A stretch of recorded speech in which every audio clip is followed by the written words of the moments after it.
Ben oui, j'ai été fonctionnaire, oui. Mais que quelques années, hein. Après, je me suis remis au travail. Non, vous n'avez pas compris, c'est parce qu'en fait, j'étais à la ville de Marseille. Non, vous n'avez pas compris. J'étais à la ville de Marseille. À la ville de Marseille, on n'y travaille pas. On y est. C'est un état physique. Quand vous demandez à un fonctionnaire à Marseille, qu'est-ce que vous faites dans la vie, il vous répondra toujours, je suis à la ville de Marseille. C'est un état. C'est comme comateux ou en réanimation.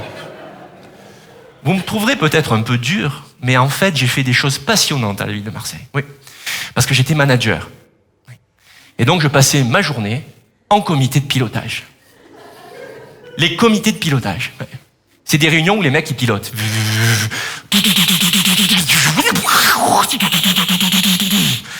Enfin, ils pilotent.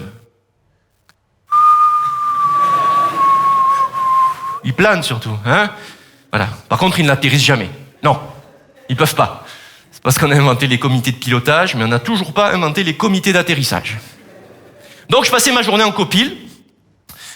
Ah oui, pour ceux qui sont savent, les copiles, c'est les comités de pilotage. Diminutif. Ou en codir. Voilà. Comité de direction. Des copiles et des codires. Pour des vrais connards. Alors, soyons clairs. L'autre jour, dans le public, il y avait quelqu'un qui était dans un grand groupe privé d'assurance. Hein, je peux pas vous dire le nom. C'est un groupe français en 3 lettres. Voilà. Commence par G, finit par F. Bon, voilà, mais je vous ai rien dit. Hein, ça reste entre nous. Bon. Eh bien, il m'a dit, aujourd'hui, j'ai assisté à un COCOMAI. Le COCOMAI, le comité de coordination des managers des auditeurs internes. Tu vas où aujourd'hui? Je mets un COCOMAI. Après, le manager, il dit, attends, je vais être pris au sérieux, moi. Quand tu es manager, tu dois motiver ton équipe. Moi, quand je rentrais dans le bureau de l'équipe, je disais, chers collaborateurs, la globalité systémique de l'État de la France amène les collectivités à se positionner dans une logique de péréquation, tant au niveau technique, humain que financier. Ça déchire sa race, non?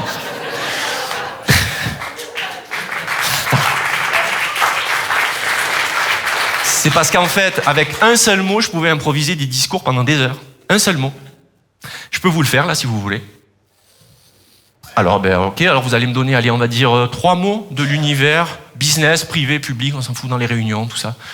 L'autre jour, vendredi dernier, il y en a un qui m'a sorti sérendipité. Celui-là, on a touché les étoiles, donc...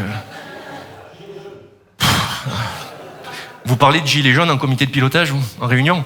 Qu'est-ce que vous foutez dans votre... C'est où votre boulot, là? Travailler au gouvernement? C'est pour le... C'est vrai? Bon, gilets jaunes, si vous voulez. Ok. Allez, un 3e? Non, trop facile. Quoi? En français? What did you say? Non, un truc plus accessible? Décorrélation. Décorrélation, ROI, gilets jaunes. Décorrélation, ROI, gilets jaunes. Chers collaborateurs, notre écosystème d'entreprise vit une véritable mutation. Pour arriver à adopter la meilleure des attitudes face à ce virage organisationnel, nous allons devoir mettre en place une politique qualité, basée sur des indicateurs forts en termes de coûts, de délais, de respect du besoin. Mais cela ne pourra fonctionner qu'avec une intelligence collective où nous placerons les hommes, les citoyens, les administrés, mais aussi les usagers au cœur de tous les projets. Cela nous permettra d'avoir une action territoriale qui va au-delà de nos simples individus. C'est à ce prix-là que nous aurons un véritable retour sur investissement, ou plutôt ROI, comme le disent les anglo-saxons. Mais en dernier lieu, il faudra prendre garde d'insérer dans cette nouvelle politique qualité une véritable décorrélation du tout par rapport aux gilets jaunes. Yeah! Wouhou! Et j'attendais qu'ils applaudissent aussi. Et ils applaudissaient pas. Eux, ils applaudissaient pas. Mais moi, j'avais compris. Quand t'es manager, t'es un acteur. T'es pas dans la vraie vie. Mais oui, tu dis pas qu'est-ce que tu penses. Tu vas voir ton collaborateur, tu lui dis, il faut redonner du sens à votre action au quotidien. Voilà. Tu peux pas lui dire, tu vas arrêter de glander sur Internet, ou espèce de feignasse, là? À chercher ta nouvelle tondeuse à barbe, là? Hein? Oui, quand j'en parle, ça remonte, vous voyez, ça remonte. Oui. Quand t'es manager, plus t'es puissant, plus tu racontes des conneries. À la fin, j'étais devenu très, très, très puissant. J'étais le big boss, le Taj Mahal, el predicador, hasta la suerte de la sierra de la madre. Je leur faisais avaler n'importe quoi. Oui, Patrick, tu veux une promotion?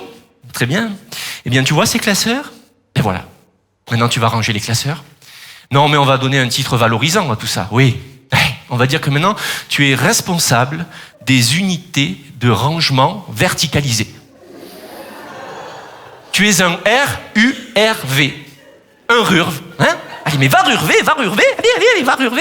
Eh, Patrick, tous les RURV que j'ai identifiés, qu'est-ce qu'ils sont devenus maintenant, Patrick? Qu'est-ce qu'ils sont devenus? Et voilà.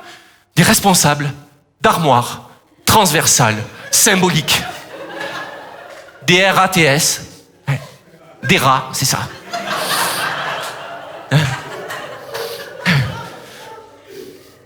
À la fin, c'était plus du management que je faisais, c'était l'illusionnisme. Dès qu'ils rentraient dans le bureau, je les faisais disparaître, les gars. Oui, j'avais une formule magique, je vais vous l'apprendre. Pour dégager les gens du bureau, pour les sortir du bureau, vous allez répéter les mots après moi, hein, c'est très important. Vous lui direz, au prochain n'importe un qui rentre dans votre bureau, vous lui direz, attention, vous lui direz, envoie-moi un email. Tu veux que je t'aide? Envoie-moi un email. Tu veux mon compte rendu de réunion? Envoie-moi un email.